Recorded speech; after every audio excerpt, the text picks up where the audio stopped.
Hello students. तो एक बार फिर से आपके सामने आज कॉलिगेटिव प्रॉपर्टीज़ को डिस्कस कर रहे हैं। तो what do you mean by this term colligative properties?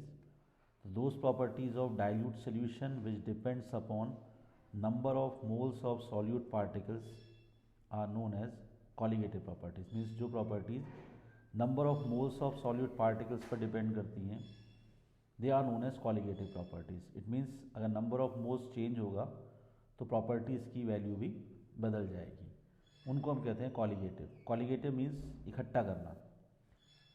These are of four types, चार हैं हमारे पास ये colligative property. Number first relative lowering in vapour pressure, number second is elevation in boiling point, and third one is depression in freezing point, and number fourth is osmotic pressure। अब करते क्या है इस प्रॉपर्टी से हम, ज़रूरत क्या है इनकी हमको? तो by using this colligative properties we can get the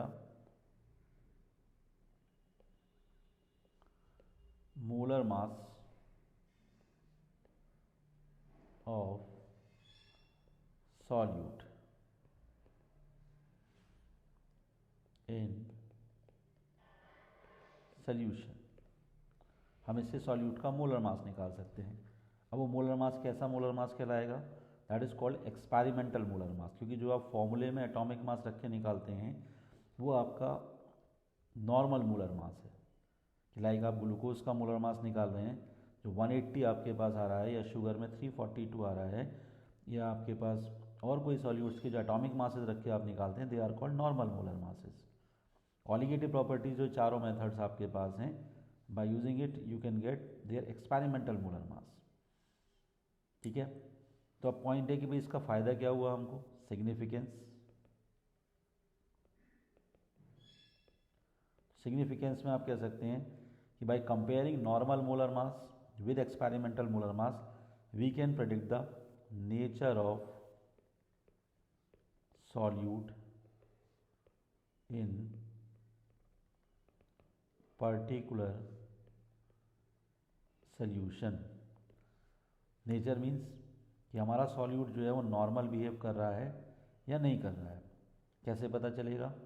if experimental molar mass is greater than और lower than normal values, it means you have to say solute is not behaving normally. If experimental molar mass और आपके पास normal molar mass comes out be same, then you have to say solute behave normally. तो एक आप इसमें nature को predict कर सकते हैं। इसके थ्रू आप ये बता सकते हैं कि आपका सॉल्यूट जो है वो अब नॉर्मल तो नहीं हो गया कहीं। ठीक है, कैसे पता चलेगा आपको? By comparing your observe value of the molar mass with normal molar mass. ठीक है, अब इसको जब आप यूज़ करेंगे टॉपिक को, तो इसमें दो बड़ी इंपॉर्टेंट पार्ट्स हैं। नंबर फर्स्ट इज, आप ध्यान रखेंगे कि colligative properties directly related with the number of moles of solute particles in solution. That is a point number 1. And the second one is colligative property proportional to 1 upon molar mass. It means अगर colligative property की value change होगी तो molar mass पर भी impact पड़ेगा। अगर solute आपका normal है, मीन्स उसका मोलर मास जो एक्सपेरिमेंटल है वो नॉर्मल से ज़्यादा या नॉर्मल से कम आ रहा है, तो मोलर मास पर फ़र्क पड़ जाएगा।